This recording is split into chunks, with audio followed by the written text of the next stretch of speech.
Lashana Lynch deserves the absolute world because she was incredible as Azogi, and I loved her so much. Hey everyone, welcome back to Candid Cinema. I'm Amanda, otherwise known as AMX NDA Reviews on Twitter, Instagram, and Letterboxd.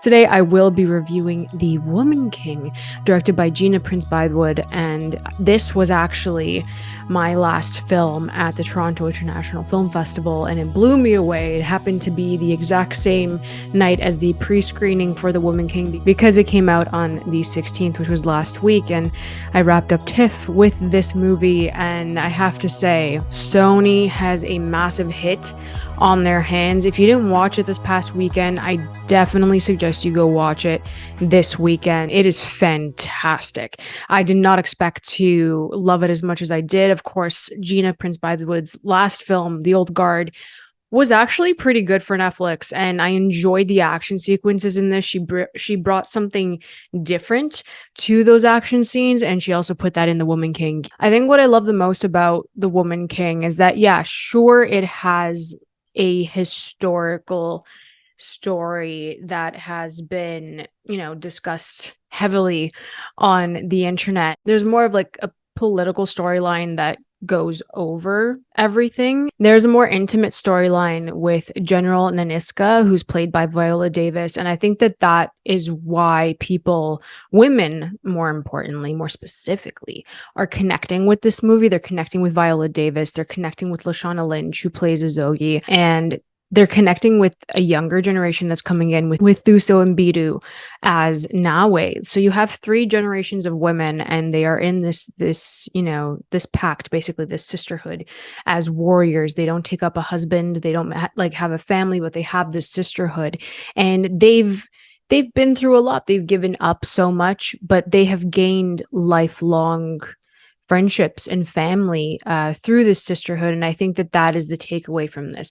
Viola Davis gave an exceptional performance. Lashana Lynch deserves the absolute world because she was incredible as Azogi, and I loved her so much. She was just like a fun secondary character, and then she was like cocky but really like sweet and kind to those who are in training, to the young girls who are in training. And I really love Lashana and Thuso's chemistry. I thought they were incredible. John Boyega, again, knocked it out of the park. Like, we didn't have much screen time with him, but he just had this regal nature about him. Again, more of John Boyega. Just put him in everything because he's fantastic. Again, this cast carries the entire film, and it's so engaging. It's really engaging because there are two storylines in play. The more interesting one and the more emotional one is with Viola Davis. I thought Gina Prince-Bythwood did a fantastic job in weaving both of them. The runtime is 2 hours and 14 minutes. The pacing was fantastic in this. There are action set pieces that really come in at the opportune moment to pick it back up again. But again, the thing with this old-fashioned type of vibe for a blockbuster, for this epic, because it felt like such a grand scale and there was such an intimate emotional story, which I really loved. It's the fact that we don't get many of these. When I mean we don't get many of these, similar to Top Gun Maverick, we have jam-packed action set pieces, and the action's really strong. The editing for the action is always an important thing, and you feel it in your body, those action scenes. But also, those action scenes make more of an impact when you're emotionally tied to these characters, and that comes through with the storyline. So there's a beautiful balance between the two. And I'm comparing this to Top Gun Maverick because, again, we do not have films from other studios that come out like this that make an emotional impact and hit in that way, where my audience was like clapping at the end of The Woman King, and they were cheering on the women in this movie. And I think that it's a beautiful film, and it came out at the right time in September, where you do have releases, don't get me wrong, but this is like a sleeper hit for Sony, and I'm just really impressed with everything. There was so much richness, and Dahomey actually felt lived in. Like, the production design was really strong. The costumes were beautiful and vibrant, and you just felt that you were present there, and that these characters, these people have lived in that area for such a long time, and then these are their traditions and what they do, and it's just, even though it feels divided within the palace, there's still such unity between them. And I think that the storyline that should be taken into consideration as the more important one is the one with General Naniska, because she has her past come back to haunt her.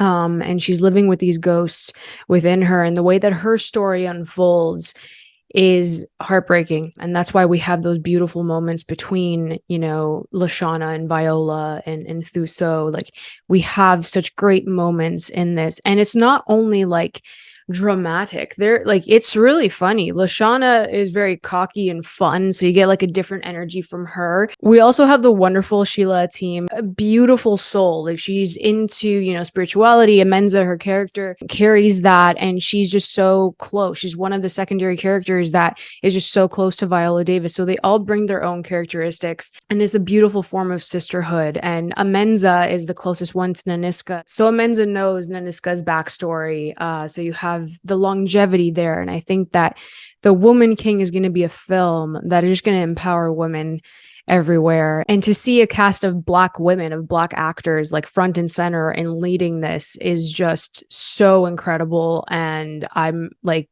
pushing people to go watch The Woman King because it's phenomenal work. Like, in every sense. Like, there's a reason why on Cinema Score this got an A+.